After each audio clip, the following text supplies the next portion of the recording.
The vast darkness of space stretched endlessly around the massive structure that had floated here for countless centuries.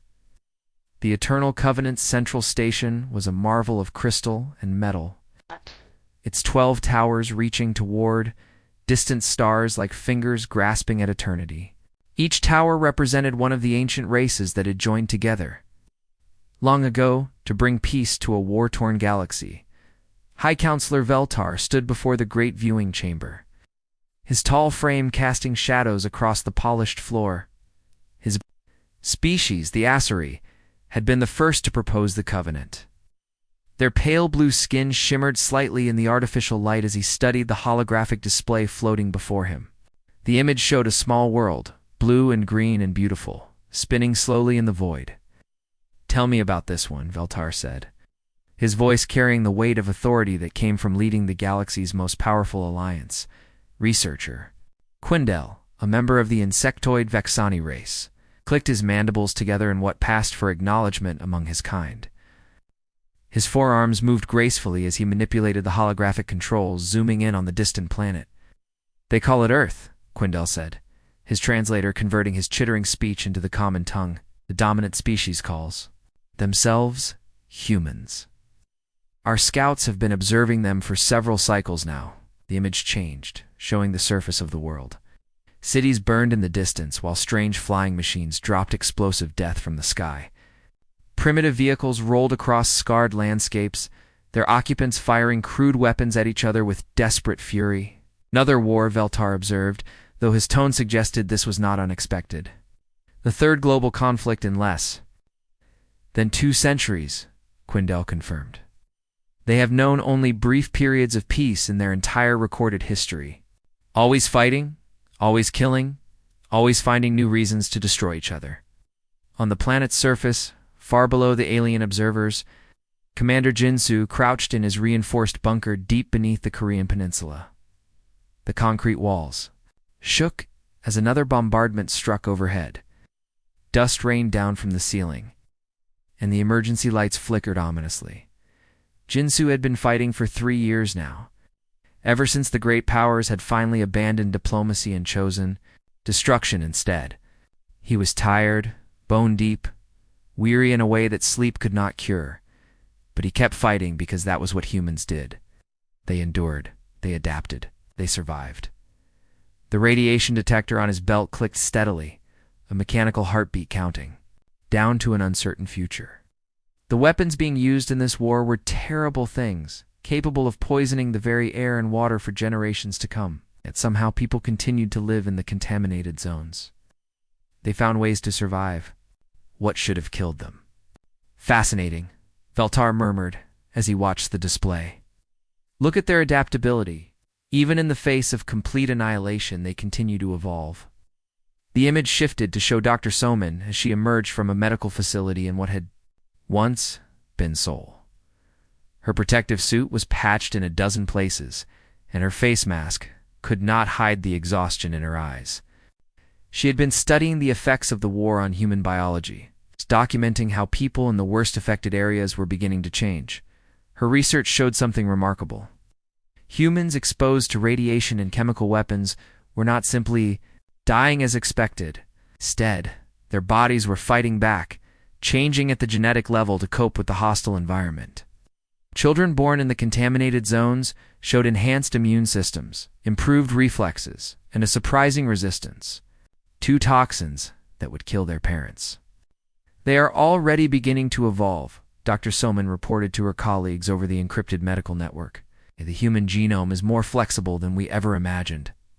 It's as if our species has a built-in ability to adapt to any threat." Above, the alien observers had reached the same conclusion. Quindel's analysis showed genetic changes happening in real time across the human population. The species was literally evolving before their eyes, becoming something new and potentially more dangerous. "Perfect," Veltar whispered, his voice filled with something that might have been wonder or hunger. Raw aggression coupled with remarkable adaptability. "They have the warrior spirit we need, but their capacity for change means we can mold them into something greater." Oh.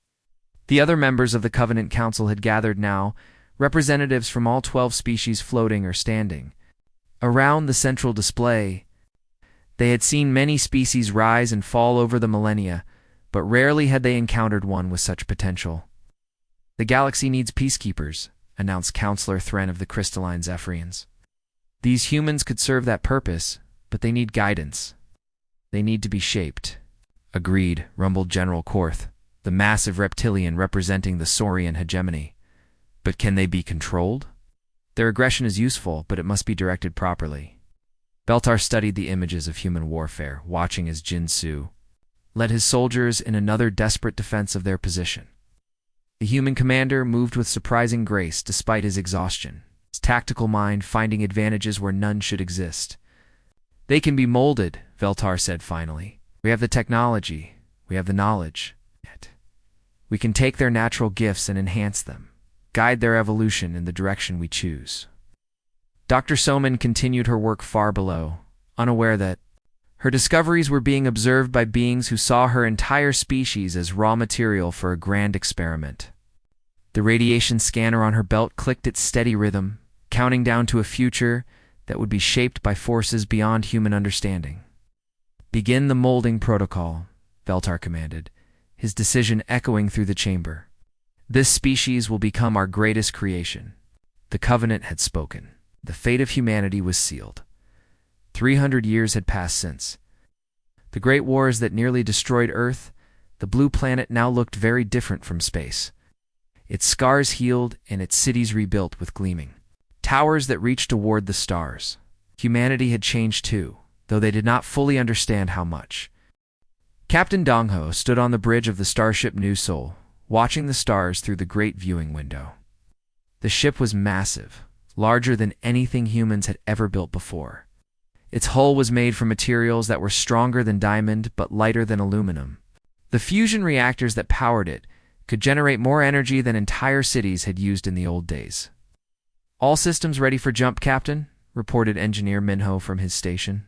His fingers moved across the control panels with impossible speed, his enhanced nervous system allowing him to monitor dozens of systems at once. Like all humans born after the Great Plague of 2245, his body had been changed by the genetic treatments that saved their species. The bridge crew worked with perfect coordination, their movements synchronized like dancers in a carefully rehearsed performance. Navigator Yujin sat at her station, her enhanced brain processing navigation data that would have taken computers hours to calculate. Her eyes glowed slightly in the dim light, side effect of the modifications that allowed her to see patterns in space-time itself. "Initiating quantum fold in 60 seconds, Eugene announced, her voice calm and steady. The quantum fold drive was humanity's greatest achievement, a technology that had appeared almost overnight during the resource wars of 2198. Scientists claimed they had developed it through brilliant research, but none could quite explain how they had made such a breakthrough so quickly. Far away, in the crystal towers of the Covenant Station, researcher Quindel watched the human ship through sensors that spanned the galaxy. His insect-like features showed satisfaction as he observed the crew's enhanced abilities. Every change had been carefully planned and slowly introduced over centuries of careful manipulation. The neural enhancement protocols are performing beyond expectations, Quindel reported to the other researchers gathered around the holographic display. Human reaction times have improved by 300%. Oh no. Their physical strength now exceeds baseline human norms by 400%. The display showed statistical data from across human space.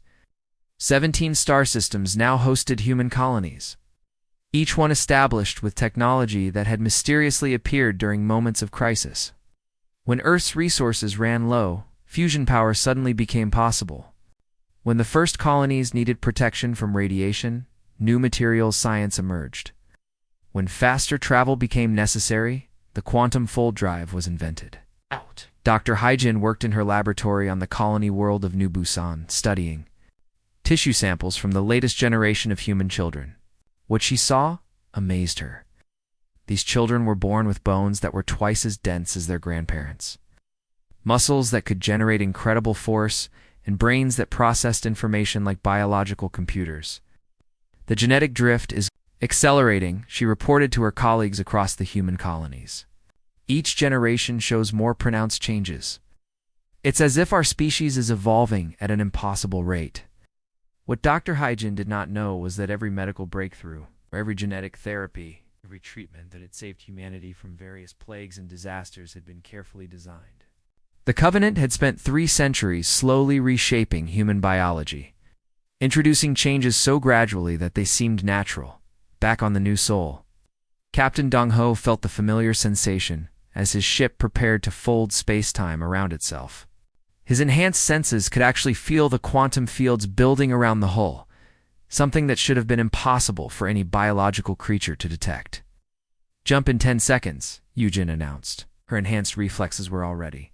Preparing for the transition, her body automatically adjusting to the strange forces that would soon wash over them.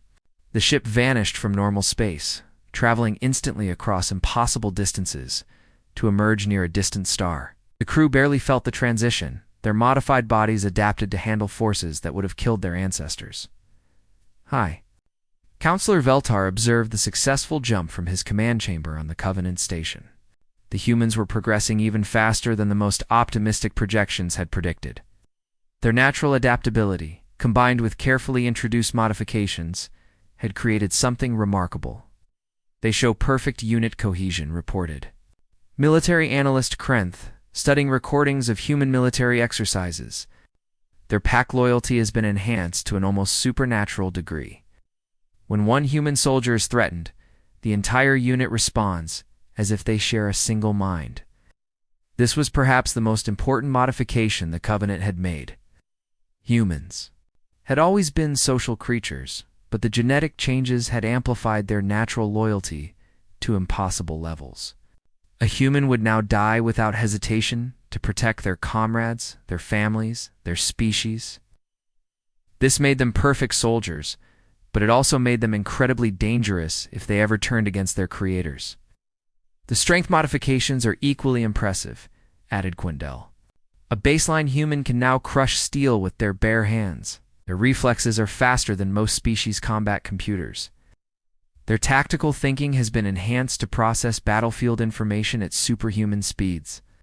Commander Tajin led his squad through training exercises on the military world of New Sparta. His soldiers moved like ghosts, their enhanced bodies allowing them to leap impossible distances and strike with devastating force. They worked together with perfect coordination, each one knowing instinctively what their comrades would do. "The integration is proceeding flawlessly," Quindel reported to the Covenant Council. "They believe these advances are their own achievements. They take pride in their evolution, seeing it as proof of human superiority rather than evidence of our manipulation." "Excellent," Veltar replied, his ancient eyes gleaming with satisfaction. "Soon they will be ready to serve as our galactic peacekeepers." The plan was working perfectly. Humanity was becoming exactly what the Covenant needed. Dr. Changman had been studying human genetics for most of his adult life, but what he saw on his laboratory screen that morning made him question everything he thought he knew about his own species. The genetic sequencing data glowed softly in the dim light of his research facility on New Busan Colony, showing patterns that should not have existed in nature. The double helix structure of human DNA was familiar to him, but embedded within it were sequences that looked artificial.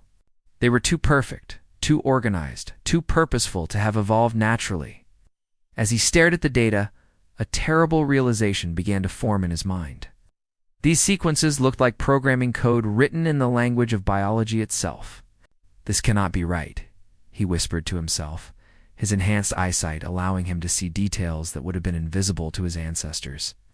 His modified brain processed the information at superhuman speed, cross-referencing patterns and analyzing structures in ways that should have taken weeks of computer time.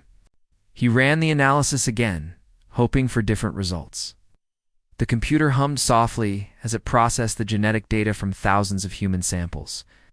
Every single person born after the year 2200 carried these artificial sequences.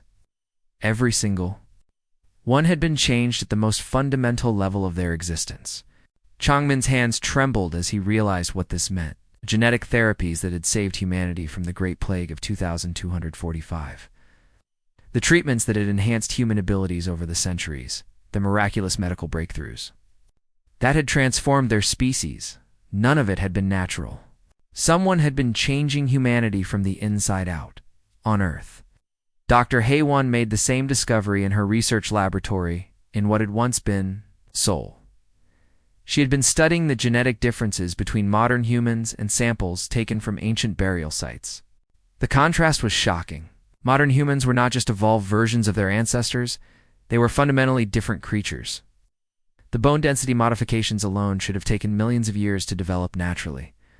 She reported to her research team, but they appeared in the human population over just a few generations. The neural enhancement patterns are even more impossible. No natural evolutionary process could produce these changes so quickly. Her colleagues gathered around her workstation, their enhanced senses allowing them to process the complex genetic data almost instantly. What they saw filled them with a mixture of awe and horror. Their entire species had been transformed by an outside force, changed without their knowledge or consent. Meanwhile, on the distant frontier station, researcher Wu Jin was analyzing tissue samples from the newest human colonies. His specialty was studying how humans adapted to different planetary environments. But his latest findings suggested something far more disturbing than simple adaptation. The genetic modifications are not random, he transmitted to his colleagues across human space.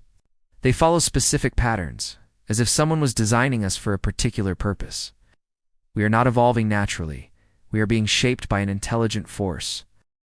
The news spread through humanity's communication networks like a virus, jumping from one star system to another at the speed of light. Scientists, doctors, and researchers across 17 different worlds began comparing their data, and the picture that emerged was terrifying in its implications. Humanity had been turned into test subjects in the largest genetic experiment in galactic history. Someone had been playing with their DNA for over 3 centuries, slowly transforming them into something else entirely. The enhanced strength, the improved reflexes, the superior intellect, the unbreakable loyalty, none of it was natural. Admiral Minho received the reports while preparing for what was supposed to be humanity's greatest moment. First contact with the Eternal Covenant, the ancient alliance that governed most of the galaxy, had been scheduled for months. It was meant to be a celebration, a recognition that humanity had finally achieved the technological and social development needed to join the galactic community instead. Minho found himself staring at evidence that his entire species had been manipulated like laboratory animals. His enhanced tactical mind processed the implications immediately. The timing was too perfect to be coincidental. The Covenant had been watching humanity for centuries, guiding their development, shaping them for unknown purposes, when the day of first contact arrived.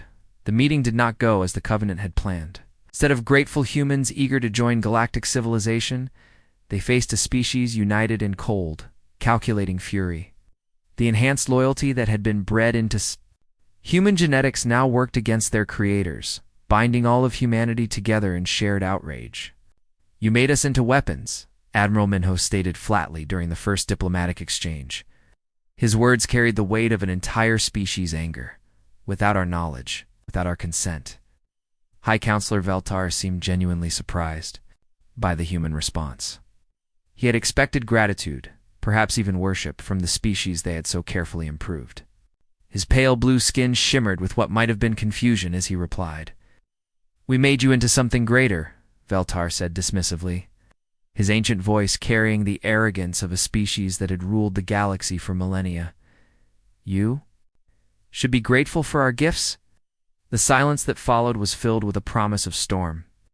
The enhanced humans in the diplomatic chamber stood perfectly still, their modified bodies coiled like springs ready to release. Their improved senses could detect the subtle chemical changes in the air that indicated rising aggression. Their tactical minds were already calculating responses to every possible threat. The Covenant had spent 3 centuries creating the perfect warriors. Now they were about to discover just how perfect their creation had become. The Covenant's response to humanity's discovery was swift and predictable. Economic sanctions fell like a hammer across human space, cutting off trade routes that had taken decades to establish. Essential supplies that human colonies depended on were suddenly unavailable. Advanced technologies that had been freely shared were now forbidden. The Ancient Alliance expected humanity to beg for forgiveness, to accept their place as grateful subjects in the galactic order. They had miscalculated. Badly, the sanctions lasted exactly 18 days. On the morning of the 19th day, every Covenant facility in human space simply ceased to exist. Not destroyed in explosive battles that would have left debris and warning signals, but surgically removed by coordinated strikes of impossible precision. One moment they were there, the next they were gone, their personnel captured or eliminated with clinical efficiency. Commander Sol Young led the assault on the Covenant's military nexus at Kepler Station, a massive fortress that had protected the outer rim of human space for over a century.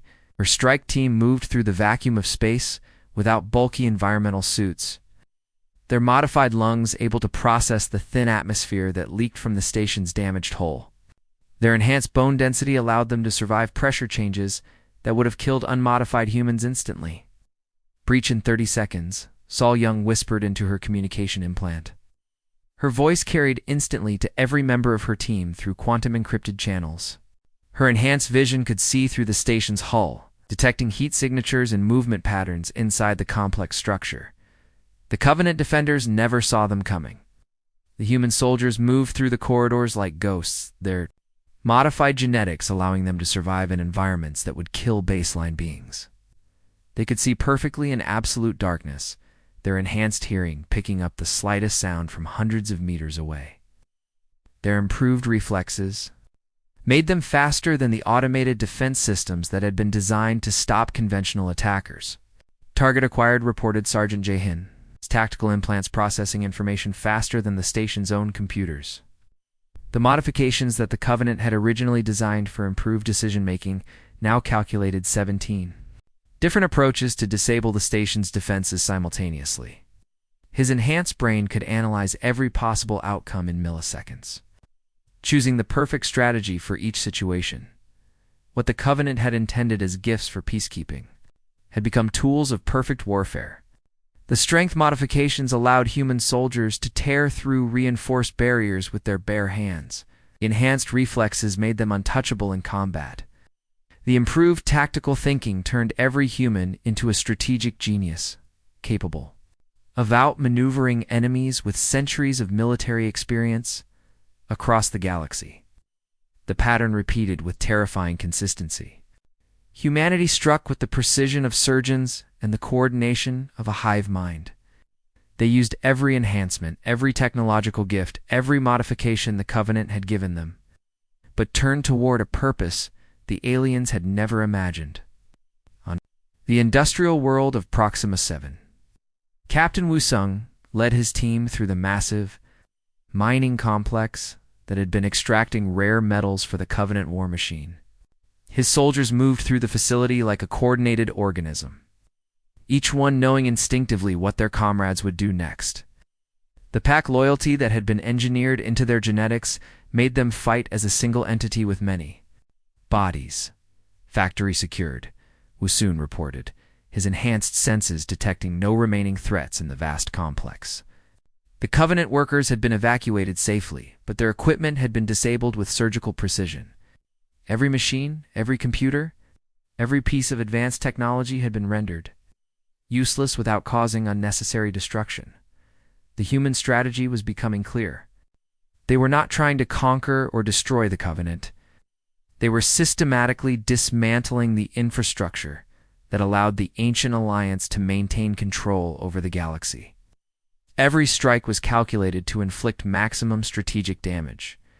While minimizing casualties, High Counselor Veltar watched the reports flood in from across 12 sectors of space. Covenant positions that had stood for millennia were falling in hours. Military installations that had been considered impregnable were being taken by forces that seemed to know exactly where every weakness lay. "How is this possible?" demanded General Korth, his massive reptilian frame shaking with rage.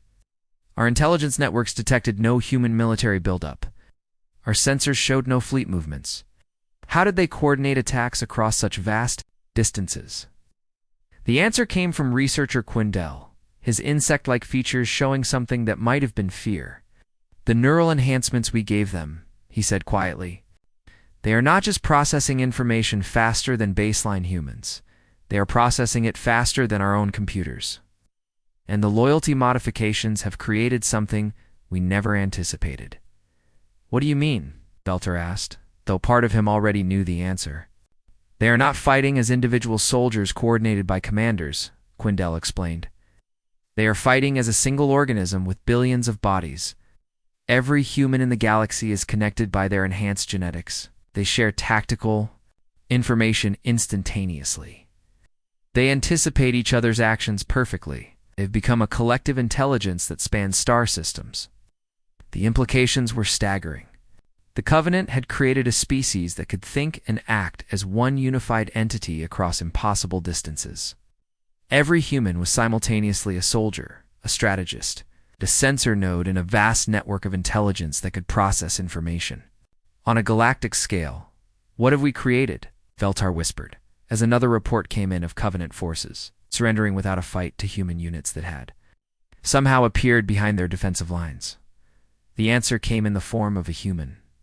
Transmission broadcast across every communication channel in Covenant space. The voice belonged to Admiral Minho, but it carried the weight of an entire species speaking in unison. You sought to end all wars by creating the perfect peacekeepers, the message said, its tone calm and matter-of-fact. Congratulations, your wars are now ended. The transmission cut off, leaving the Covenant leadership in stunned silence. They had spent 3 centuries crafting the perfect weapon, and now that weapon had turned against them with devastating effectiveness. The monster they had created was loose in the galaxy, and it was far more terrible than they had ever imagined. The Great Chamber of the Galactic Assembly had seen many historic moments over its 10,000-year existence, but none quite like this. Where once the 12 species of the Covenant had ruled from their elevated platforms, now they sat in simple chairs arranged in a circle on the chamber floor. The crystal towers that had symbolized their authority had been quietly removed, placed by a single podium in the center of the room. President Sung-ho walked to that podium with the measured steps of someone who carried the weight of an entire galaxy on his shoulders. His enhanced features showed the calm confidence that had become characteristic of humanity's new generation. Behind him, representatives from every human colony and fleet stood in perfect formation, their modified genetics allowing them to move with supernatural coordination. The representatives of the 12 former Covenant species sat in enforced silence, their proud civilizations now subject to human oversight. Some looked angry, others afraid, but all wore the expression of beings who had discovered that their understanding of power had been fundamentally wrong. The age of imposed peace is over, Sung-ho announced, his voice carrying clearly through the chamber without amplification. His enhanced vocal cords could project sound with perfect clarity. But more importantly, his words were being broadcast across every communication network in known space. Humanity now controlled the galactic communication grid, and every inhabited world would hear this speech. For 10,000 years you ruled through fear and manipulation, Sung-ho continued, his gaze sweeping across the assembled alien dignitaries. You decided what species could join your alliance, what technologies they could access, what futures they could pursue. You played God with entire civilizations, including our own. The silence in the chamber was absolute. Even the usual whispers and shuffling that accompanied large gatherings had ceased. The assembled beings could feel the weight of history pressing down on them. The knowledge that they were witnessing the end of one era and the beginning of another. Dr. Minsu stepped forward, carrying a simple document that would reshape galactic civilization, unlike the massive, ornate treaties that had bound the Covenant together. This new charter was written in clear, simple language that any species could understand. This is the new Galactic Charter, Minzu announced, his enhanced intellect having crafted a document that balanced fairness with practicality. Unlike the Covenant's rigid hierarchies and secret protocols, we offer something much simpler. Every species that wishes to participate in galactic civilization may do so as equals. He placed the document on a reading stand where all could see it. The terms were straightforward in a way that would have been impossible under the old system. Trade would be open to all. Technology would be shared freely. Disputes would be resolved through negotiation rather than force. Most importantly, no species would be subjected to genetic manipulation or social engineering without their explicit consent. The choice is yours, Minsu continued. Participate as equals in this new order, or choose isolation from the galactic community.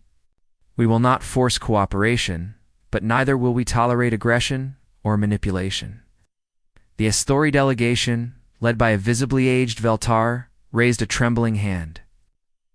The former High Counselor who had once commanded the respect of the galaxy now looked small and frail in his simple chair. His pale blue skin had lost its shimmer, and his once commanding voice cracked as he spoke.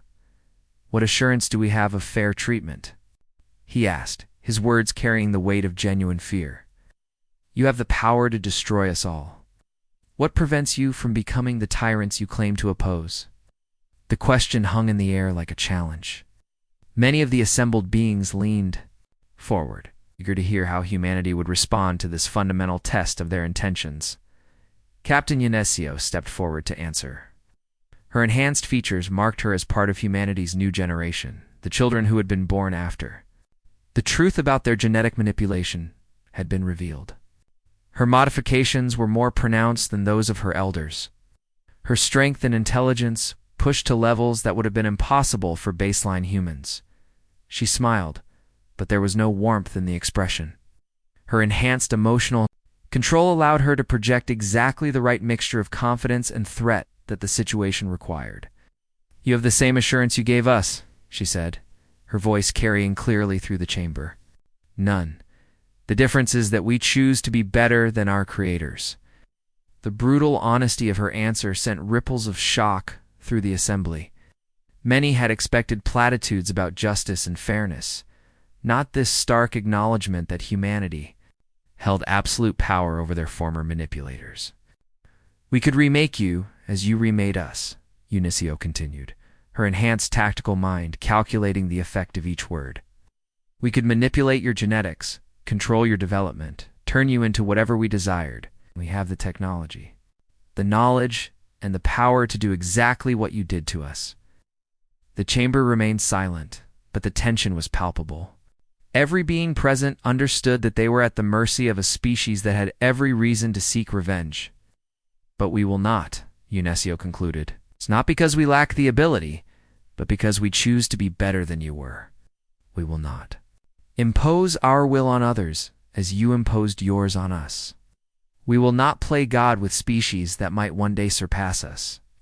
The galaxy had learned a terrible lesson about the dangers of creating monsters to fight their wars.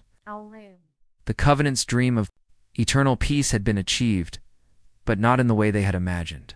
Peace now existed because a species they had created to serve as peacekeepers had chosen to end war by ending the systems that perpetuated it. In the depths of space, its last Covenant archive recorded its final entry in the deep storage vaults. That had preserved galactic history for millennia. The automated systems continued their function even as the civilization that had created them passed into history. Project Humanity, complete success, the entry read. Warning to future civilizations. Do not play God with species that might one day become gods themselves.